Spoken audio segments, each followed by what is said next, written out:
안녕하세요. 안녕하세요. 고구려 특강 제11강 고수전쟁의 두 영웅입니다. 한 분은 너무나 익히 알려져 있고요. 얼마나 알려져 있냐면 서울의 중심도로 이름이 을지로가 되겠죠. 그 을지로에 이제 을지가 바로 이제 을지문덕에서 나온 말이고요. 저 북쪽에는 율곡로, 남쪽에는 퇴계로. 한국에서 율곡과 퇴계는 하여튼 엄청나게 뜨네요. 1,000원짜리도 있고 5,000원짜리도 있고. 자, 아무튼 이 고수전쟁의 두 영웅 중에 하나는 을지문덕은 널리 알려져 있는데 강이식이라는 사람은 잘 알려지지 않았습니다.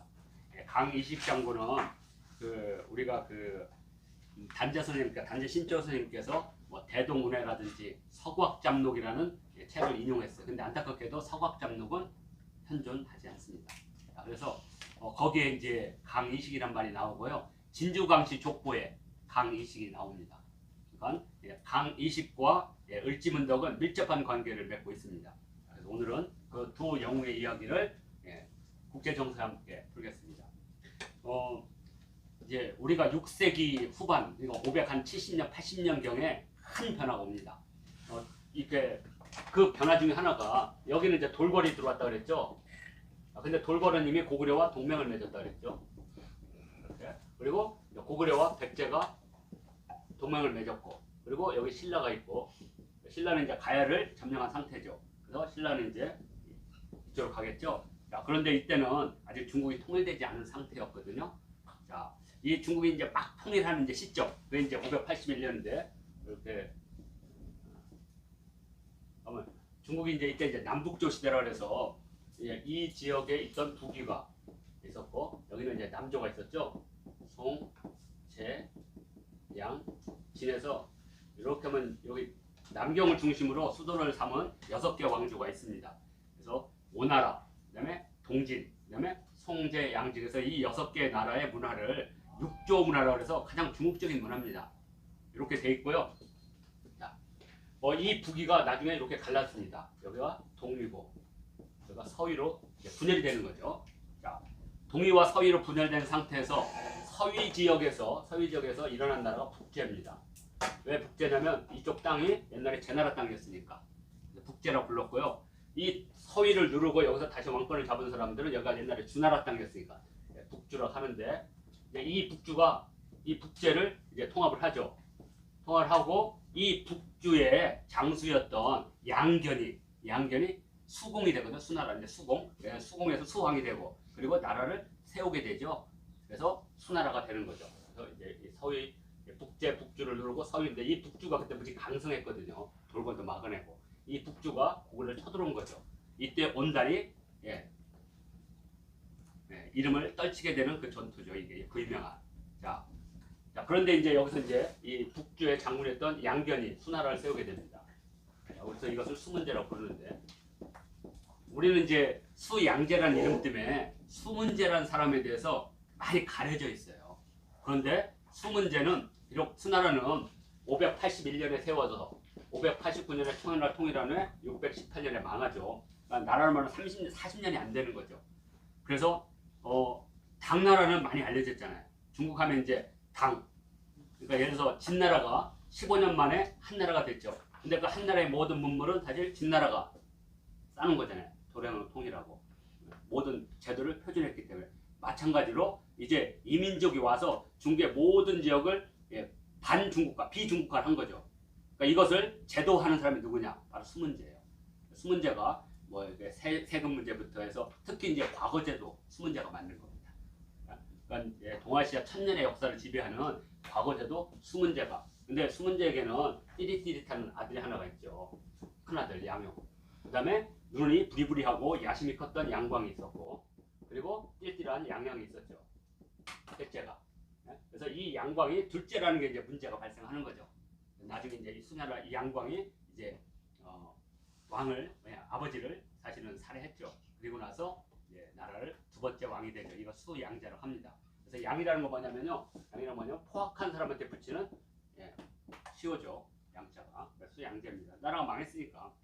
자, 그러나 실제 수나라는 수문제에서 제도적 틀이 만들어지게 됩니다. 그리고 그 제도적 틀을 기반으로 해서 수양제가 이제 정복 전쟁에 들어갑니다. 근데 우리는 이제 수양제를 침략이라고 보면 안 돼요. 전쟁이라는 것은 예를 들어서 한 그 제왕의 야심이 발동할 수도 있어요.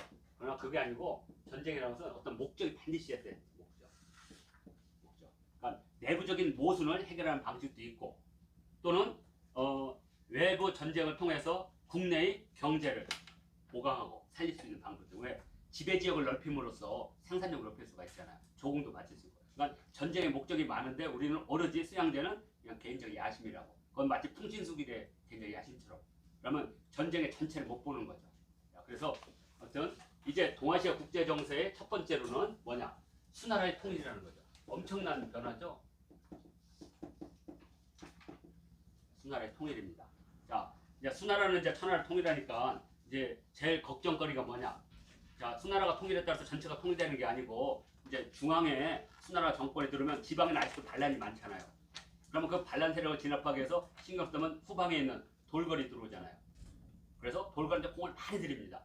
그래서 결국에는 수양제의 딸이 결국에는 돌궐의 계민칸에게 시집을 가게 됩니다. 혼인동맹을 맺는 거죠. 자, 근데 돌궐 입장에서는 아직도 유연 잔당이나 북방 세력들을 아직 완벽하게 장악을 못했기 때문에 고구려도 신경 쓰이고 유엔의 잔당도 일정 신경 쓰이고 또 만약에 중국이 통일돼서 그 방향을 돌리면 그러니까 받아들인 거죠. 그걸 그러면서 또 고구려한테도 슬쩍 던지겠죠. 이 상황이 이제 고수 전쟁의 주요한 모티브로 등장을 하니까요. 자, 그래서 이제 두 번째로는 뭐냐? 신라의 등장입니다. 신라가 이제 강성해진 거죠. 562년에 대가야를 치고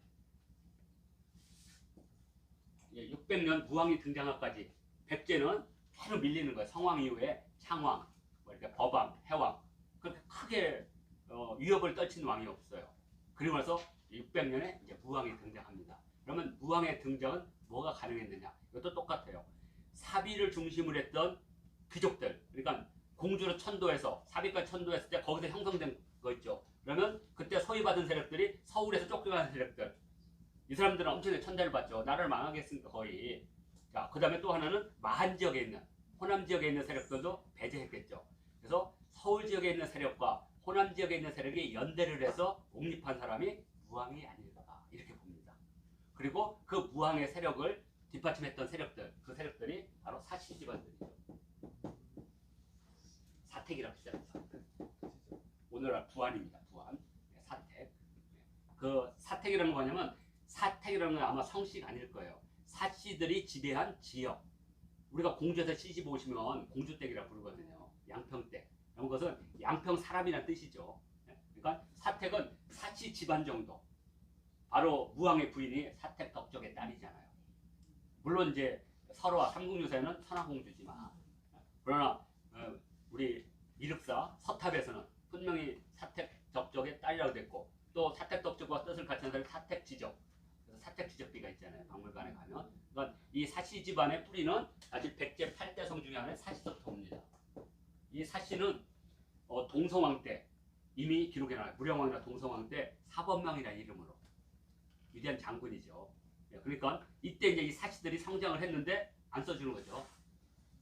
북남지에서 목간이 발견됐는데 거기도 바로 부안의 사씨들이 그 집단들이 여기 온 기록이 나와요. 그러니까 이 사람들이 중앙을 못 들어오고 변방에 있는 거죠. 그 변방 세력들, 부안을 중심으로 변방 세력들이 때는 이때다 하면서 아마 중앙정에서 몰락한 한 왕족을 추대했어요. 그 사람이 무왕일 거라는 거죠. 왜냐하면 무왕이라는 사람이 사실 마룡하고 이렇게 해서 나잖아요. 그건 쉽게 말하면 왕은 왕인데 되게 한미했다는 걸 알 수가 있죠. 왕족 가운데. 예전에 이성계가 정변을 일으킨 후에 누구예요? 신종의 먼 조상 12대 후손을 해가지고 공양을 안 치잖아요. 마음대로 하려고. 아마 그런데 자기 뜻대로는 안 됐을 것 같아요. 왜? 무자가 들어가잖아요. 무왕. 백제에서 무자가 들어간 사람 두 사람이 있어요. 하나는 무령왕, 무왕. 그러니까 이 사람은 정치력이 뛰어났던 사람인 듯해요. 이렇게 해서 여기 이제 신라의 적어도 강성. 근데 이제 신라의 강성이 600년을 전해서 바뀌는 거죠. 백제의 공격이 막 치열하게 시작되는 거죠. 무려 40몇 번을 싸워요. 백제 무왕. 그러면 우리가 이상하잖아요. 자, 장인의 나라잖아요. 선화공주를 데려왔으니까. 근데 장인어를 40번이나 공격을 해요? 좀 이상하죠. 그러니까 배신당한 거잖아. 딸 줬더니 사위가 딸한테 모든 정보를 다 빼가지고 만약에 그렇다면 그래서 선화공주는 아마 그 보통 명사일 것 같아요. 왜냐면 선화라는 말이 미륵을 낳을 어머니 이름이 선화거든요. 미륵경에 의하면. 그런데 아마 백제가 망한 후에 그 선화와 신라에도 선화가 필요하니까 미륵을 낳아야 되니까 그래서 이것을 신라 선화로 만들어 놓은 미륵사를 공격 못 하잖아요. 훼손을 못 하잖아요. 진평왕의 딸인 선화공주가 쌓은 거라면 아마 이런 식으로 설화가 만들 수도 있고 하여튼 모릅니다. 우리는 정확하게. 그러나 아무튼 선화라는 이름이 있는 거고. 자, 그래서 신라가 이제 이렇게 강성을 했고요. 자, 그 다음에 변수가 뭐냐? 이때 동아시아 정세가 바로 무슨 동맹이 이루어진다 그랬죠? 남북동맹이 이루어집니다. 남북동맹 꼭 남북이라는 게 아니고요. 선이 이렇게 남북으로. 그래서 남북동맹의 선은 어디냐? 돌궐, 고구려, 백제. 왜로 이어지는 거죠? 저 돌궐부터 이렇게. 그러니까 신라를 고립시키는 거죠. 신라 고립. 그러니까 이런 이제 국제 정세 속에 이제 수나라가 이제 등장을 합니다. 수나라의 등장은 400년에 걸친 중국의 분열이 끝났다는 겁니다. 184년에 시작된 분열이 581년에 이제 나라를 세우고 589년이니까 405년 됐죠. 분열이 끝났다는 것은 이런 의미를 갖습니다. 자, 단순하게 중국이 하나로 통일했다는 게 아니에요. 자, 예전에 중국의 이게 화북지역이거든요. 화북지역의 생산력을 일로 한다면 강남의 생산력은 적어도 10배는 더 뛰었을 겁니다. 자, 이것을 중국에서는 강남개발이라고 해요. 그러니까 우리나라는 강남개발로 부동산이 뛰었지만 중국은 생산력이 뛰어버려요. 인구가 증가하고 인구가 적어도 3천만에서 5천만이 되는 거죠. 어마어마한 대국이 된 거죠. 그러니까 경제적 대국, 군사적으로는 맨날 북쪽한테 쫓겼지만 이미 경제적, 문화적 대국이 된 상태입니다. 자, 그래서 이 남쪽에 있는 이 생산력을 북쪽으로 치려면 뭐가 필요하냐? 문화가 필요하죠. 그래서 여기서부터 영제거, 통제거라는 두 개의 간선 문화가 등장하죠. 그러니까 양장 지역 이남에 있던 풍부한 물산을 북쪽으로 올리죠. 그때 이제 물산들이 뭐 도자기라든지 차라든지 농업 생산물이라든지 이런 것들입니다. 어마어마하죠. 예전에 이제 제러드 다이아몬드가 총비운세에서 지리적 환경이 우연의 선택이라고 그랬죠. 자, 그러면서 농지나 농토가 남북으로 길게 된 데는 문명의 전파가 있을 수 없어서 발전 못하고 문명이 위도상으로 길게 뻗으면 작물이 왔다 갔다 하고 가축이 왔다 갔다 하기 때문에 문명의 전파 속도가 빠르고 문명의 집적이 많고 그래서 문명을 이룬다 그랬죠. 중국은 그런 면에서는 위도상 농토가 이렇게 옆으로 돼 있어요. 우리는 길게 돼 있죠. 여기서 승부가 나는 거죠.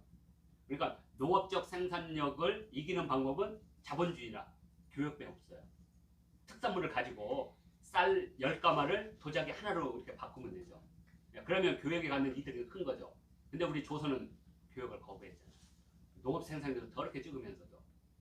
그렇죠. 그러면 누가 힘드냐? 백성들이 힘든 거예요. 백성들은 딱 두 끼만 먹으면 되는 거예요. 그러니까 이제 짜장면을 먹을 수가 없어요. 왜냐면 상여금이 없으니까. 그러면 그 사람들은 언제 짜장면을 먹느냐? 부자들이 잔치하는 날.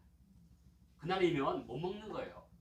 그런데 상업은 다르잖아요. 상업은 언제든지 내가 이득을 취할 수가 있는 거니까. 아무튼 이렇게 해서 여기는 어마한 물산이 오게 되죠. 그러니까 우리가 이 수나라의 대표적인 걸 이제 수문제와 수양제 때의 업적을 한번 드리겠습니다. 이것 때문에 고구려가 망한 게 아니고요. 수나라는 망했어도 이때 쌓은 토대가 당나라의 천하를 만든 거니까. 그러니까 사람은 죽고 토대는 남다운 됩니다. 그러니까 내가 저기 엄청나게 부지런한 농부가 논을 천마지기를 일궈놨어요. 그리고 과로로 돌아가셨어. 그럼 그 결과는 누구? 자식들 다 받는 거죠. 그게 바로 생산력이죠. 토대죠. 그러니까 이 수나라의 부강은 그러니까 당나라로 이어지는 부강은 어디로 오냐? 바로 문물제도의 완성입니다. 그 다음에 천하의 안정이고요. 이게 무지 중요합니다. 자, 문물제도의 완비인데 그래서 이것이 이제 당나라 때 이제 당태종, 측천무, 당고종을 당태종 측천무로 이어지면서 이제 당나라의 이제 문물 제도가 완벽되고 이것을 율령 체제라고 부릅니다. 율령 체제. 자, 그다음에 천하의 안정을 위해서는 뭐가 필요했냐? 내부에 있는 불만 세력들을 어떤 형태로든지 없애야 돼요. 그럼 두 가지 방법이 없습니다. 하나는 대규모 토목공사에 투입하는 거예요. 자, 그래서 나온 게 뭐겠어요? 요거 두 개. 대규모 토목공사. 그러니까 대규모 토목공사는 두 가지 목적을 갖고 있는 거죠. 하나는 내부 불만 세력을 해소시키는. 그죠? 그리고 또 하나는 남부의 물산을 북부에 연결함으로써 경제적 통일을 이루는 거죠. 그러니까 우리 말하면 유통망을 확보하는 거죠. 그러니까 이 목적이 있고 천하의 안정을 해서 그리고 이제 두 번째 선택한 게 뭐냐? 그게 바로 대외 전쟁이죠. 대외 전쟁을 선택하게 됩니다. 그러니까 역사를 볼 때 항상 이제 이런 관점을 보시면 됩니다. 그래서 이제 수나라가 581년에 나라를 세우고 589년에 이제 통일하면서 고구려는 여기 압박을 가하겠죠. 이제 압박을. 자, 그리고 북쪽의 돌고란테는 동맹을 제안하고 혼인 동맹을 제안하고. 자, 이제 고구려서는 이제 절대 위기가 온 겁니다. 자, 그럴 때 뭐냐? 함부로 치지 못하게 하고 시간을 벌어줘야 돼. 시간. 고구려도 대비를 해야 되니까 수나라의 의도를 파악해야 돼. 그래서 그때 이제 바로 강의식이라는 인물이 등장한 겁니다. 그래서 이 강의식이 등장을 하는데 강의식은 이제 오로지 진주광씨 족보에만 있고 우리 단재 신처 선생님은 그 서각잡록을 인용했는데 뭐 우리 삼국사기나 삼국지나 우리 역사서는 등장하지 않아요. 이름이. 자, 이 강의식이 우리 단재 선생님의 조선상국에 보면 대수 강경책을 썼죠. 다른 사람들은 수나라와 화해를 하라 했는데 강의식은 이참에 혼쭐을 내지 않으면, 그죠? 혼쭐을 내지 않으면 이것들이 말을 안 듣는다 이렇게 되죠. 그래서 강의식이 강경책을 쓰도록 이렇게 했고 지금 이제 진주 강씨 진주에서는 3월 10일 날이 강의식 장군의 재향일이래요. 그리고 강의식 장군의 사당은 중국 요녕성, 중국의 요녕성이면 여기가 요하가 있으면 여기가 심양이거든요. 심양에서 북쪽으로 쭉 가면 무순이라고 있습니다. 지금 탄광으로 유명하거든요.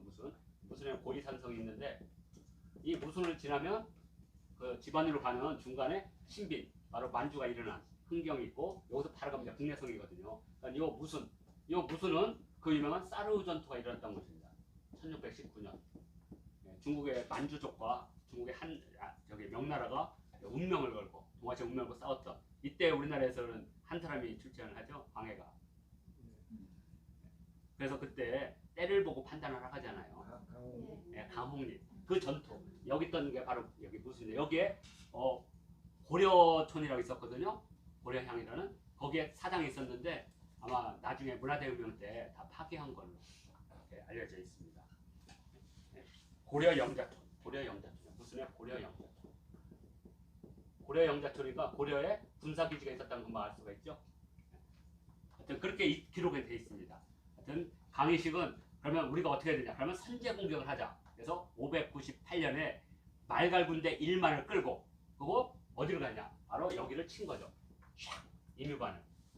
이뮤관은 만리장성에 있는 입구에서 중국을 건너가면 이제 이뮤관을 만리장성 지키는 데거든요. 이뮤관을 치게 되는 거죠. 1만의 군대로. 선제 공격을 한 겁니다. 하니까 수나라에서 대응을 하겠죠. 그때 바로 총대장은 양용이었고 태자 양용이었고 셋째가 이제 장군이 돼서 이끌어 왔죠. 그때 30만이 왔다고 되어 있거든요. 그리고 수군은 주라우고. 그런데 재밌는 기록은요. 부당선이나 신당선 이게 보면 비바람 폭풍우를 만나서 살아 돌아간 자가 열에 하나였다고. 이상하잖아요. 30만 군대가 와가지고 비바람에 다 쓰러져 죽는다는 말이 안 되죠.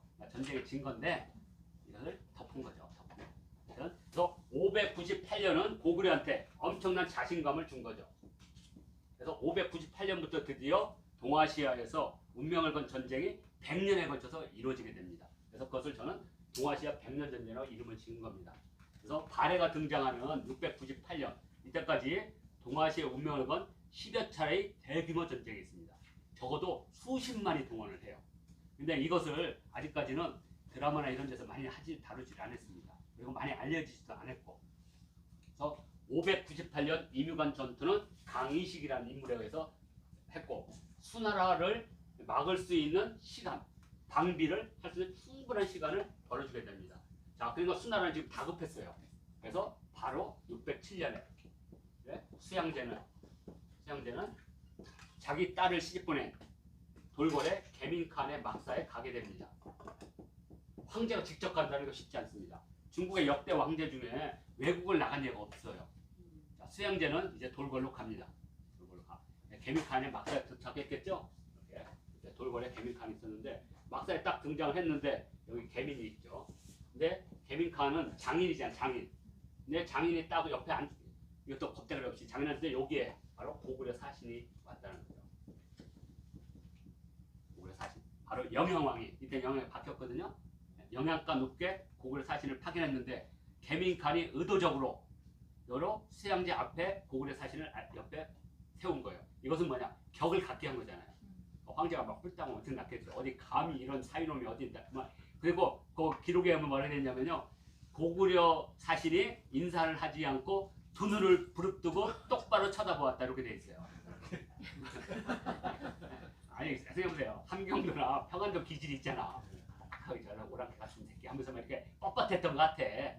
그래가지고 수양제가 열받아서 돌아옵니다. 그때 바로 수양했던 배구라는 사람이 있어요.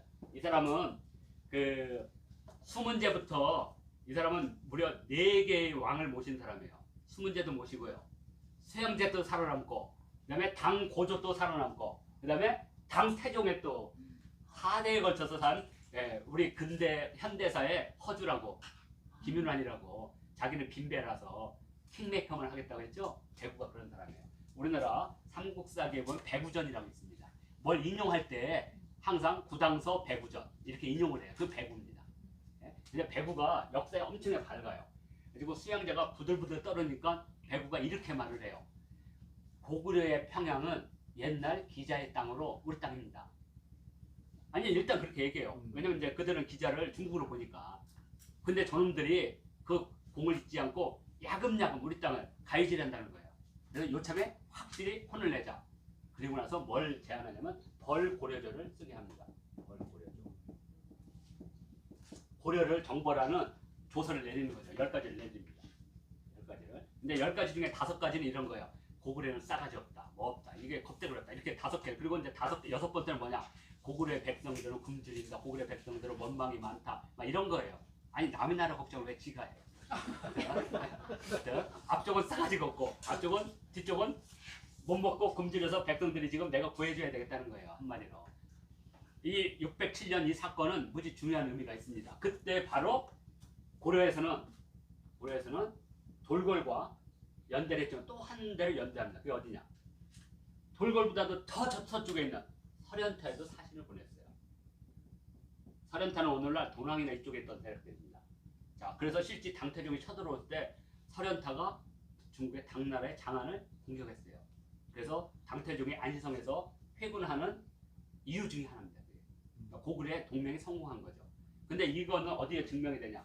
설현타 때 갔다는 증명이 안 되지만 그 저쪽 그 사마르칸트에 가면 그 저기 아프라시아 벽화가 있죠. 거기에 고구려 사신이 나오잖아요. 이렇게 두 개. 지금 국립중앙박물관에 가면 중앙아시아에 보면 그 벽화가 지금 복원이 돼 있어요. 우즈베키스탄, 카자흐스탄, 아프라시아 궁전 벽화에. 그러니까 고구려가 거기 사신을 보내는 거예요. 이렇게. 그러니까 설현타까지 사신을 보내게 되죠. 이래서 고구려는 수나라의 전쟁을 완전히 대비한 겁니다. 자, 이 상태가 이제 대비됐어요. 자, 이제 그러니까 바로 수양제가 한 게 바로 뭐냐? 그러니까 이제 수나라의 첫 번째가 문물제도를 하지만 두 번째가 바로 이제 운하를 건설합니다. 그러니까 운하 건설은 남쪽의 경제와 북쪽의 정치 권력을 결합하는 형태죠. 그래서 문물을 유통하고, 자, 그래서 이제 군사물자를 계속 실어 나르겠죠. 그리고 이제 612년에 드디어 벌고려조를 발표하고 무려 24군, 좌군 12, 우군 12. 그래서 24군 113만 3,800명인가 해서 뭐 출발하는 데 가면 6개월 걸렸다고 했으니까. 자, 그래서 100만 호 자칭 200만 군대가 쳐들어온 거죠. 이것이 바로 살수대첩입니다. 자, 그런데 이제 문제는 이거예요. 자, 우리가 이제 동아시아 백년전쟁을 할 때 백년전 첫 번째는 이묘관 전투를 하겠죠. 두 번째 드디어 고수 전쟁이 터집니다. 612년이 되겠죠. 자, 이 고수 전쟁이 터지는데 을지문덕, 사실 을지문덕은 얼마나 중요한 인물이냐면 김부식이 삼국사기 열전을 쓸 때 그분은 이제 김유신의 후손이니까 당연히 그 김유신 집안들이니까 다 그러니까 열전의 첫 번째를 김유신을 썼어요. 김유신은 전체 열전의 절반이 될 정도로 엄청나게 많아요. 세세한 걸 다 써버렸으니까 한 사람은 그렇게 많이 쓴 거 없어요. 근데 두 번째가 바로 을지문덕이에요. 그 정도로 고구려 하면 을지문덕이라는 게 이미 잡혀져 있는 거죠. 그리고 조선시대에도 을지문덕 사당에는 제사를 지냈으니까. 자, 그런데 이 을지문덕을 역사에서 이렇게 다시 뽑아낸 사람, 이 사람은 단순하게 을지문덕을 썼다는 게 아니에요. 우리가 이제 단재 신채호 선생님의 이제 답사동선 할 때 탑골원에 있는 그 을지문덕전이 거기서 나왔잖아요. 자, 그래서 1908년도에 을지문덕전이 나왔는데 바로 대한매일신보에 연재가 됐던 겁니다. 근데 그 을지문덕전에 이런 말이 있어요. 을지문덕전에 을지문덕주의란 말이 나와요. 을지문덕주의. 그러니까 예를 들어서 우리가 이순신 장군을 통해서 국난을 극복하고 미래의 방향을 잡는다면 이순신주의가 되겠죠. 이순신이즘 이렇게 바로 을지문덕주의라고 썼어요. 써놓고 뭐라고 했느냐, 적이 왔을 때 굴하지 않고 맞서 싸우고 약해도 강함을 이겨내고, 그죠? 후퇴도 없고, 이것을 우리는 을지문덕주의라고 한다. 우리에게 필요한 것은 지금 을지문덕주의다. 일본인들이 이거 보고 그때는 아직 나라가 망하지 않을 테니까, 그죠? 자, 그래서 단자 선생님이 최초로 을지문덕을 하나의 외적을 물리치는 이념으로 삼은 게 바로 을지문덕전입니다. 자, 그러니까 을지문덕은 이때 이제 우리 역사에 다시 뜨게 되는 거죠. 자, 그래서 하여튼 이 영영왕은 607년에 돌궐에 사신을 보내고, 그리고 이제 나중에 이제 연개소문 때는 이제 설현타까지 사신을 보내요. 완벽하게. 그리고 이제 수양제는 쳐들어옵니다. 수양제는 원래 둘째인데 이 수양제 때 가장 많은 공을 세운 사람이 있어요. 수양제는 어떤 공을 세웠냐면 남쪽에 진나라, 그 송제 양진의 진나라를 589년에 멸망할 때 이것이 바로 양광의 공입니다. 이 양광의 공에 공을 세운 사람 중에 누가 있냐면 우중문이 있었고요, 오문술이 있습니다. 성이 다 우씨 같은데 아니고요. 우중문은 한족이고 오문술은 선비계의 사람입니다. 서로 다른 사람이에요. 그래서 이제 우리 우중문은 많이 알죠. 대장군으로서 을지문덕한테 치욕적인 시를 받았던, 그죠? 여수, 우중문, 갑인가 그럴 거야 아마 이게. 그래서 그게 그거 이제 이 우중문한테 꼬임에 빠져가지고 우문술이 평안까지 왔다가 쫄망한 거죠. 쫄망하죠. 쫄망하게 됩니다. 그건 나중에 설명할게요. 왜냐면 이 전쟁에서 무지 중요한 게 있으니까. 자, 그래서 612년에 이제 요동으로 들어옵니다. 그런데 이 사람들이 요하를 건너지를 못해서 한 달 동안 여기서 이제 고구려인들은 모든 시스템을 갖췄겠죠. 방어 시스템을. 그래서 이제 뭐만 필요하냐면 수나라의 군대를 길게 늘어뜨리는 일만 필요한 겁니다. 자, 그렇게 해서 수나라의 군대가 이렇게 길게 늘어뜨리면 각계급파가 되겠죠. 각계급파가. 이게 이제 고구려의 방비전이겠죠. 자, 그러니까 급하니까 이제 별동대를 끌고 오겠죠. 자, 이걸 보고 시간을 지연하는 거. 왜? 시간이 지나다 보니까 식량을 올 수가 없잖아요. 왜? 전선이 길어지니까 고구려가 식량 전선을 다 막아내잖아요. 그러니까 가지고 있는 식량 가지고 싸워야 되니까 급하죠. 그런데 이제 식량이 다 떨어졌어요. 근데 이걸 완전히 파악해야 되죠. 왜? 전투에서는 정말 식량이 떨어지는지 확인해야 되니까. 그때 바로 이제 을지문덕이 적진에 가는 거죠. 그때 이렇게 했거든. 을지문덕 오면 무조건 죽여라. 근데 못 죽이죠. 그래서 을지문덕이 시를 남기죠. 그 시가 지금도 남아 있잖아요.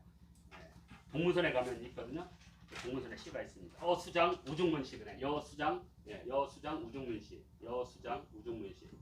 그래서 이렇게 말하죠. 당신의 신묘한 계책은 천문을 꿰뚫었고 신묘한 계산법은 지리를 전부 다 알았도다. 전쟁의 공이, 승리한 공이 이미 높으니 만족을 알거든 돌아가라. 그러니까 조롱이죠. 지금 전투에 공도 못 세웠는데 조롱이죠. 그때 이제 속았다는 걸 아는 거죠. 그래서 이제 그때 이제 돌아가서 했더니 이 우중문이가 아니야. 빠르게 가면 이길 수 있어. 그래가지고 우문술이 꼬임에 빠져가지고 평양까지 왔다가 쫄망한 거예요. 자, 그래서 어떻게 됐느냐? 우중문은 폐서인이 돼서 우울증으로 죽었고요. 우울증으로 죽었고 나중에 이제 이 우문술은 이 두 사람들은 전부 다 그 양광 수양자를 따라서 진나라를 멸망시 공으로 다 대장군이 된 사람들이에요. 그런데 이것만 하고 이제 우리가 시작했습니다. 이제 이 우문술은 이 우문술은 누구의 그 아들이냐면 이제 아니 우문술의 아들 중에 우문화급이라고 있습니다. 우문화급. 이 사람은 근위장이었어요. 근위장. 누구의? 수양제 근위장이었어요. 그런데 수양제가 하루는 이제 말을 타는데 이제 이 우문술이가 전쟁에 패했으니까 서인으로 강등시켰을 거 아니에요. 그래서 이 우문술이 뭐 했냐면 수양제가 말 탈 때 디딤돌. 그런데 이 사람이 미끌해가지고 수양제가 바닥에 떨어졌어요. 그러니까 수양제가 싸대기를 때렸을 거 아니에요. 그랬더니 거기서 열받아서 칼을 뽑아가지고 수양제를 목을 쳐버려요. 그러면서 반란이 시작됩니다. 이밀의 반란부터 두건덕의 반란. 그래서 나중에 두건덕의 반란에서 잡혀가지고 왕이 되려고 장안으로 오다가 잡혀가지고 다 참사를 당합니다. 그러니까 다 이제 끝난 거예요. 우울증으로 죽고 다 이렇게. 자, 그래서 수나라는 이걸로 끝나게 된 겁니다. 자, 그러니까 고구려 원정으로 수나라가 망한 것이 아니고 수나라 자체가 취약한 성격을 갖고 있었어요. 그 취약한 성격은 뭐냐면 너무 급한 사이에 400년에 걸친 군벌들을 하나로 통일하다 보니까 각지의 군벌들이 아직 남아있던 거죠. 근데 무리하게 고구려 원정으로 온 거죠. 그러다 전쟁에 패하니까 이제 3차 전쟁을 하니까 양현감이 반란을 일으키고 이밀이 반란을 일으키고 두건덕이 반란을 일으키고 그다음에 왕세충이 반란을 일으킵니다. 자, 근데 왕세충의 반란이 대체로 성공을 했어요. 그래서 그 왕세충이 나중에 누구한테 귀부를 하냐면 당태종 이세민한테 항복을 하게 됩니다. 그래서 당태종 그 당고조가 왕세충을 이름을 주게 되죠.